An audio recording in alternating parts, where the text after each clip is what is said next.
धर्मपुर गांव में रहने वाला रामधन एक बेहद गरीब किसान था। इस बार उसने गांव के सेठ से उधार लेकर खेती की थी।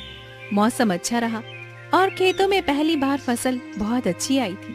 पूरे परिवार में एक उम्मीद जाग उठी थी। देखो सुनीता, इस बार कितनी अच्छी फसल हुई है। भगवान ने हमारी सुन ली। लगता है अब बच्चों को भूखा नहीं सोना पड़ेगा। हाँ रामधन, इस बार मेहनत रंग लाई है। अब अगर फसल सही सलामत कट गई तो कुछ महीनों का चैन मिल जाएगा। पिताजी, क्या इस बार हम स्कूल जा पाएंगे? जरूर बेटा, अब तो तुझे अच्छे कपड़े और किताबें भी दिलवाऊंगा। पिताजी, मेरे लिए क्या लाओगे? बोलो ना पिताजी। तेरे लिए गुड़िया और नई चूड़ियाँ लाऊंगा। लेकिन शायद किस्मत को ये मुस्काने राज नहीं आई। शाम ढलते ही आसमान पर काले बादल घिर गए और तेज आंधी के साथ मूसलाधार बारिश शुरू हो गई। रामधन, जल्दी चलो, खेत में पानी भरने लगा है। हे भगवान, कहीं सब कुछ न बह जाए। रामधन भागकर खेत पहुंचा। वहां का दृश्य देखकर उसका दिल बैठ गया। खेत पूरा पानी में भर चुका था और सारी फसल भी डूब चुकी थी। अब क्या बचा भगवान? सब कुछ खत्म हो गया। मेरी मेहनत, मेरी उम्मीद सब बह गई। अब बच्चों को क्या खिलाएंगे जी? घर में तो एक मुट्ठी अनाज भी नहीं बचा है। अगले दिन सुबह रामधन सेठ हरिराम के पास गया, जिसके पास से उसने कर्जा लिया था। उसे उम्मीद थी कि शायद सेठ थोड़ा सा समय दे देगा। सेठ जी, बारिश में सब कुछ बर्बाद हो गया। थोड़ी मोहलत दे दीजिए। अगली बार फसल होगी तो सारा कर्ज चुका दूंगा। तुम्हें अब कोई मोहलत नहीं मिलेगी रामधन। कागज के हिसाब से अब वो जमीन मेरी है। सेठ जी, वो मेरी पुश्तैनी जमीन है। आप ऐसा मत करिए। मुझे कागज से मतलब है, भावना से नहीं। अब वो जमीन मेरे नाम है और तुम लोग तुरंत उसे खाली कर दो। रामधन की जमीन भी चली गई और उसके पास अब कुछ भी नहीं बचा था। उसके पास अब ना तो खेत था, ना पैसा और न ही कोई आसरा। सुनीता, अब इस गांव में हमारे लिए कुछ नहीं बचा। चलो जंगल की ओर चलते हैं। शायद वहाँ कहीं से छुपाने की जगह मिल जाए। ठीक है रामधन, अब जैसी तुम्हारी मर्जी। और इसी के साथ एक गरीब किसान अपने टूटे सपनों को समेटे अपने परिवार को लेकर निकल पड़ा, अनजाने अंधेरे की ओर। सेठ ने उन्हें जमीन से भी निकाल दिया था और अब उनके पास न घर का ठिकाना था, न ही खाने के लिए कुछ था।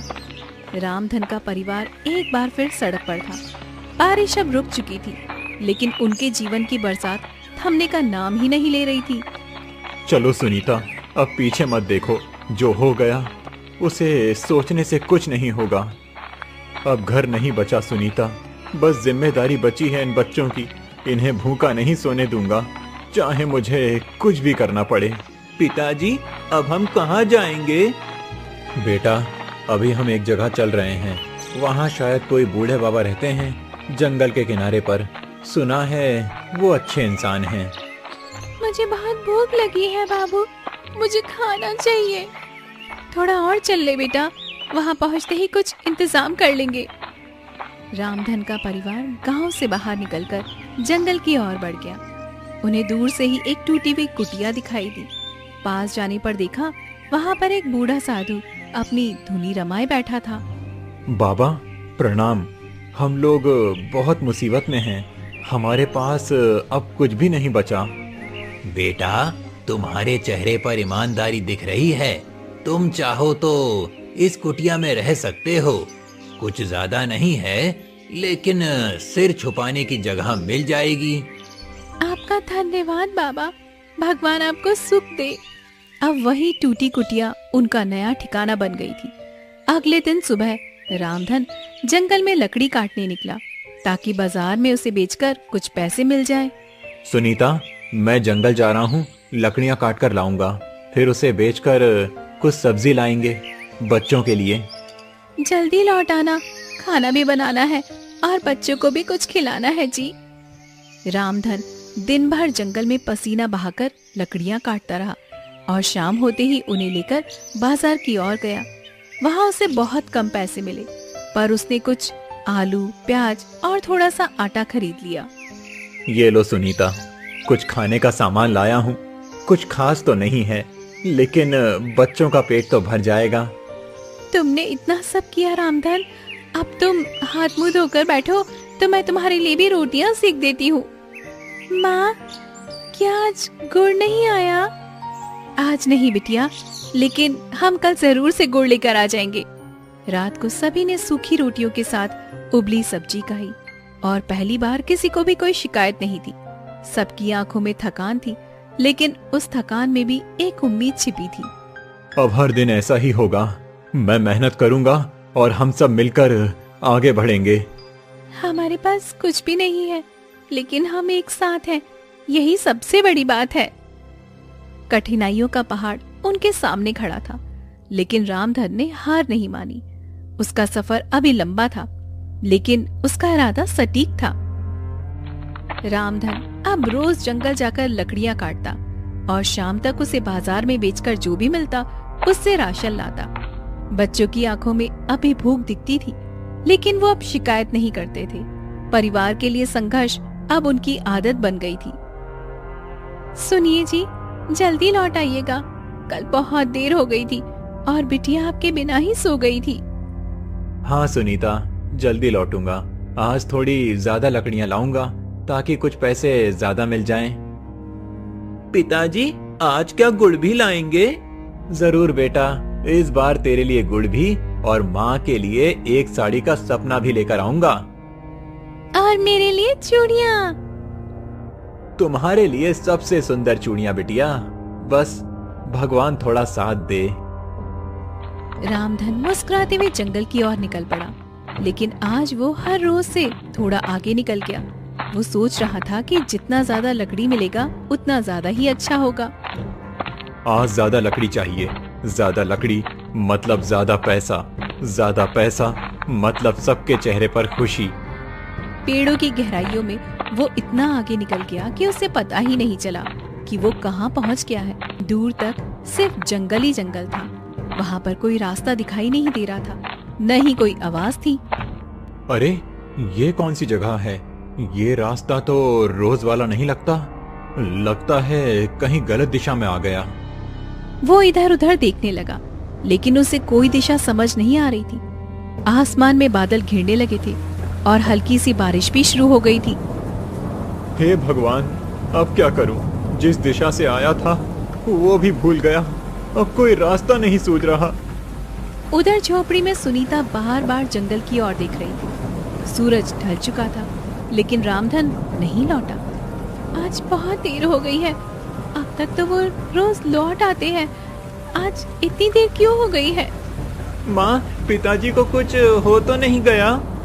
ऐसा मत बोल बेटा, वो ठीक होंगे, बस शायद ज्यादा दूर तक निकल गए होंगे। मुझे डर लग रहा है माँ। उधर रामधन थक कर एक पत्थर पर बैठ गया। उसकी आंखें नम हो गई, लेकिन फिर उसने हिम्मत जुटाई और आगे बढ़ा। तभी एक छोटी सी रोशनी दिखाई दी। वो क्या है? वहाँ कोई घर जैसा दिख रहा है, या फिर कोई आग जला रहा है। चलो देखता हूँ। वो उस रोशनी की ओर बढ़ा और उसे एक अजीब सी गुफा दिखाई दी, जिसमें से पीली सी चमक आ रही थी। वो थोड़ा घबराया, लेकिन फिर अंदर गया। ये कैसी जगह है? सब कुछ सुनसान है, लेकिन यहाँ रोशनी कैसी? गुफा के अंदर वो जैसे ही आगे बढ़ा, उसे सामने एक अलग ही दुनिया दिखाई दी। वो एक गांव जैसा था, लेकिन वहाँ कोई इंसान नहीं था। पूरा गांव सोने के जैसा चमक रहा था। ये तो कोई सपना लग रहा है, मगर मैं तो जाग रहा हूँ। फिर ये क्या है?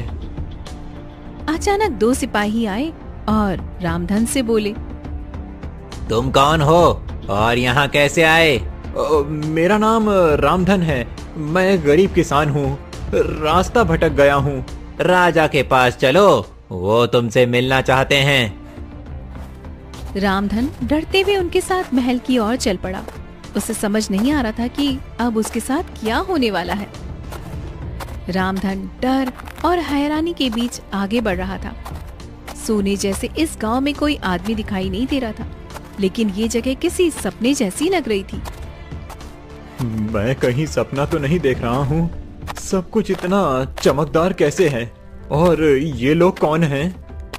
सिपाही उसे महल के मुख्य दरवाजे तक ले गए। वहाँ अंदर से एक तेज और गंभीर आवाज आई, उसे भीतर ले आओ।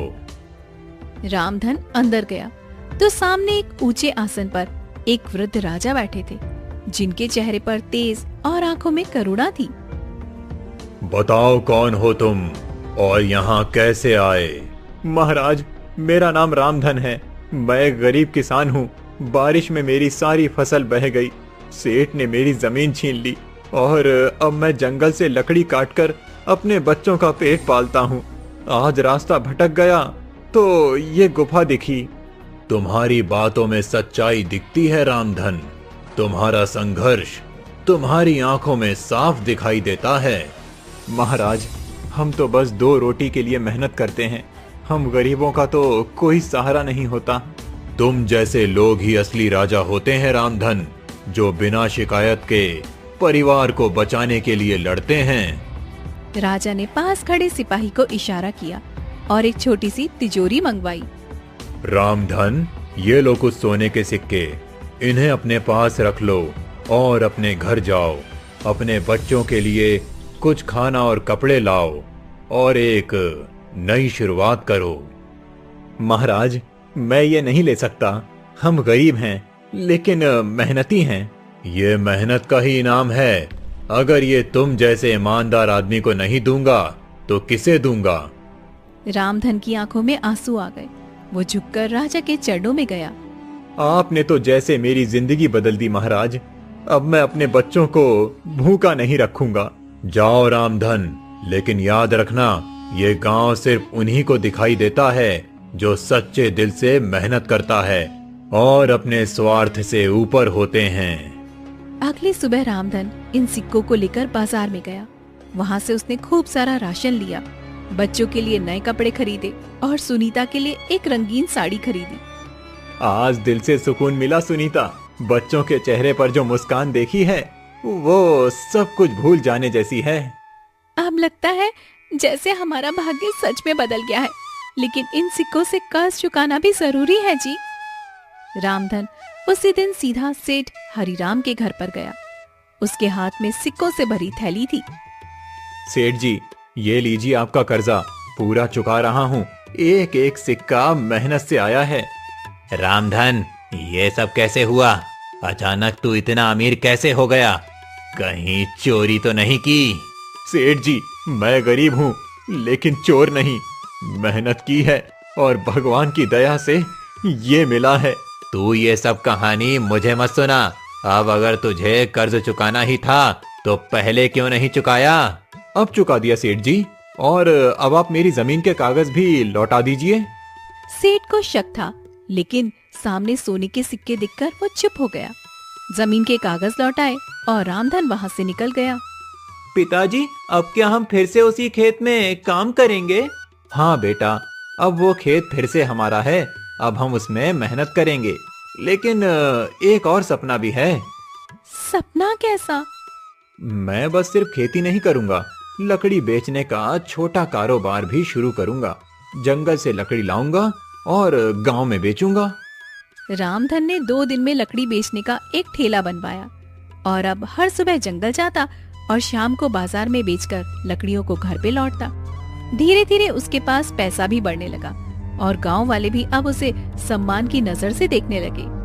देखो, रामधन अब अमीर हो गया। लगता है भगवान की कुछ खास कृपा हुई है इस पर।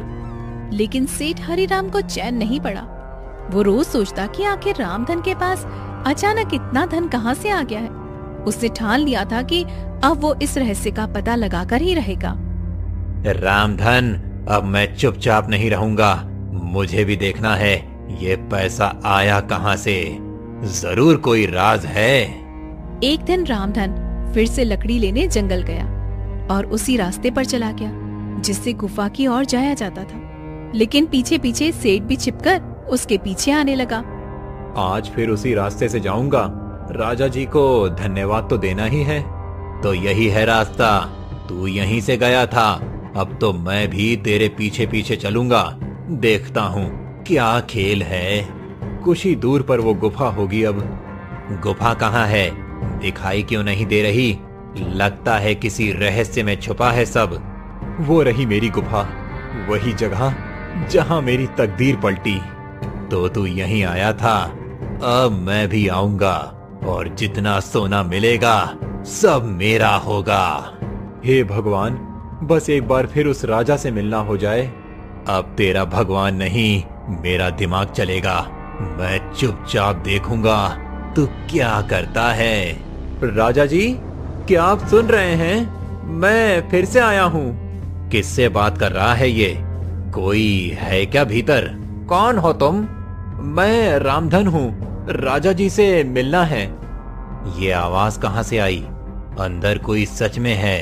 अंदर आओ, राजा जी तुम्हारी ही राह देख रहे हैं। हैं?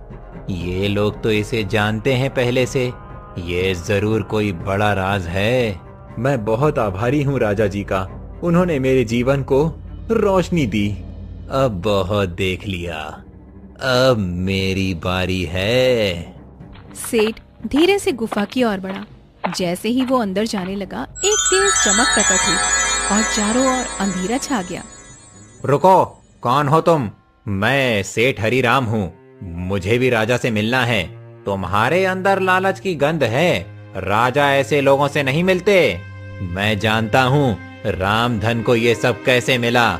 उसे उसकी ईमानदारी ने दिया और तुम्हें तुम्हारा लालच यहाँ से दूर ले जाएगा। नहीं, मैं भी वही चाहता हूँ जो उसे मिला। तुमने गरीबों की जमीन छीनी और अब उसे भी छीनना चाहते हो। ये जगह तुम्हारे लिए नहीं है। राजा के आदेश पर तुम्हें बंदी बनाया जाता है। नहीं, ये अन्याय है। मैं कुछ नहीं कर रहा था। तुम्हारी सजा तुम्हारे कर्मों से तय हुई है। सेठ को सैनिक पकड़कर अंधेरे में ले गए और गुफा फिर से शांत हो गई। राजा जी, आपने इंसाफ किया। वो आदमी दूसरों की तकदीर चुराता था और तुम दूसरों के लिए मेहनत करते हो। जाओ रामधन, अब तुम अपने जीवन में हमेशा सुरक्षित रहोगे। धन्यवाद राजा जी, मैं कभी आपके विश्वास को नहीं तोड़ूंगा। रामधन गुफा से बाहर निकला और अब उसके चेहरे पर संतोष था, लेकिन साथ ही मन में एक सवाल भी था। क्या ये रहस्य कभी किसी और को भी दिखेगा या सिर्फ उन्हीं को जिनका दिल सच्चा होता है? अब रामधन के पास सब कुछ था, लेकिन वो फिर भी उसी सादगी से जीता रहा। आज सब कुछ साफ हो गया। सेठ का लालच उसका अंत बना और ईमानदारी मेरी ताकत। तुम आज जल्दी लौट आए जी, सब ठीक तो है ना? सब ठीक है सुनीता, अब कोई डर नहीं रहा। राजा जी ने सब देख लिया और न्याय भी दिया। पिताजी, सेठ कहाँ गया? अब जहाँ ऐसे लोगों को जाना चाहिए वहाँ गया बेटा। आप क्या करने का सोच रहे हो आप? अब गांव में छोटा सा व्यापार शुरू करूंगा। लकड़ी और कोयले का एक गोदाम खोलूंगा और गांव के लोगों को भी काम दूंगा। अगले दिन से रामधन ने एक छोटी सी दुकान किराए पर ले ली। कुछ लकड़ियां जंगल से लाकर वहां पर बेचना शुरू किया। लोगों को अच्छा सामान मिला और रामधन को मेहनत की इज्जत मिलने लगी। रामधन भाई, तुम्हारा माल तो बढ़िया होता है। अब हमें बाहर नहीं जाना पड़ता। और भाव भी ठीक देते हो, दिल से व्यापार करते हो। हम तो सबके हैं भाई। जब हम भूखे थे तब भी गांव हमारे साथ था। अब हम थोड़ा कुछ कर सकें तो वही सबसे बड़ी बात है। गांव में अब लोग रामधन को सम्मान से देखने लगे। जो कभी सबसे नीचे था, अब सबसे ऊपर बैठा करता था, लेकिन फिर भी जमीन से जुड़ा हुआ था। तुमने सब कुछ सच में संभाल लिया रामधन, मैं बहुत खुश हूँ तुम्हारे लिए। नहीं सुनीता, भगवान ने हम पर भरोसा किया और हमने उस भरोसे को निभा दिया। कोई है बाहर, देखूं? इस वक्त कौन हो सकता है जी? कौन है भाई? रामधन जी, आप ही हैं? हाँ, कहिए। मैं राजा जी का दूत हूँ। उन्होंने आपको एक संदेश भेजा है। राजा जी का संदेश मेरे लिए? हाँ, उन्होंने आपको बुलाया है। उन्हें आपसे कुछ खास बात करनी है। किस लिए बुलाया है? क्या बात हुई है? सब ठीक तो है ना? मुझे बस इतना कहा गया है कि रामधन को तुरंत लेकर आना है। ठीक है, मैं सुबह चलता हूँ। नहीं, आप अभी चलिए, मैं साथ हूँ, रास्ता सुरक्षित है। ठीक है, बच्चों का ध्यान रखना सुनीता। पिताजी जल्दी लौट आना। रामधन बिना सवाल किए दूत के साथ निकल पड़ा। रात के अंधेरे में उसकी चाल धीमी थी, लेकिन मन में विश्वास था। राजा जी इंतजार कर रहे हैं, अंदर आइए। राजा जी ने रात में बुलाया है, जरूर कोई जरूरी बात होगी। आओ रामधन, बैठो। प्रणाम महाराज, आपने मुझे याद किया? रामधन, हम कई दिनों से देख रहे हैं, तुमने जिस तरह से जिंदगी को फिर से खड़ा किया है वो बहुत प्रेरणादायक है। महाराज, आपने जिस दिन मदद की उसी दिन मेरी किस्मत बदली। हमारे पास अब ज्यादा उम्र नहीं बची और कोई वारिस भी नहीं है। हम चाहते हैं कि तुम हमारे उत्तराधिकारी बनो। मैं राजगद्दी पर बैठूं? ये कैसे संभव है? हमने तुम्हारे व्यवहार, ईमानदारी और परिश्रम को परखा है और यही गुण एक सच्चे राजा में होने चाहिए। मुझे सोचने का समय दीजिए महाराज। तुम्हें कल सुबह तक का समय देते हैं, फैसला सोच समझकर कर लेना। रामधन महल से बाहर निकला। उसके मन में सवालों की बाढ़ थी, लेकिन साथ ही एक नई उम्मीद भी थी। रामधन, क्या फैसला किया तुमने? महाराज, मैं रात भर सोचता रहा। ये गद्दी एक जिम्मेदारी है, मैंने कभी इसका सपनों में भी नहीं सोचा था। लेकिन अगर आप मुझे योग्य मानते हैं तो मैं ये जिम्मेदारी स्वीकार करता हूँ। तुम्हारा ये उत्तर ही साबित करता है कि तुम इसके लायक हो। मैं वादा करता हूँ कि मैं हमेशा गरीबों के साथ खड़ा रहूंगा, किसी के साथ अन्याय नहीं होने दूंगा। महाराज रामधन को राजसी वस्त्र पहनाए जाएं। रामधन को नया वस्त्र पहनाया गया, उसके माथे पर राज तिलक किया गया और उसे सिंहासन पर बैठाया गया। रामधन, क्या ये सच में सपना है? नहीं सुनीता, ये भगवान की मर्जी है। अब हम भूखे नहीं सोएंगे, बल्कि दूसरों की भूख मिटाने की जिम्मेदारी लेंगे। अब मैं राजा का बेटा हूँ। नहीं बेटा, तुम जनता के सेवक के बेटे हो। हम राजा नहीं, सेवक बनकर जिएंगे। धर्मपुर गांव के उसी गरीब किसान ने, जो बारिश में सब कुछ खो चुका था, आज अपने संघर्ष से राजमहल तक का सफर तय किया था। उसने जिस राजा ने लकड़ी काट कर बच्चों को पाला, वही सही मायनों में जनता का राजा होता है। रामधन ने न तो अमीरी को घमंड बनने दिया, न गरीबी को शर्म। उसने हर परिस्थिति को स्वीकार किया और मेहनत से अपनी तकदीर लिख दी।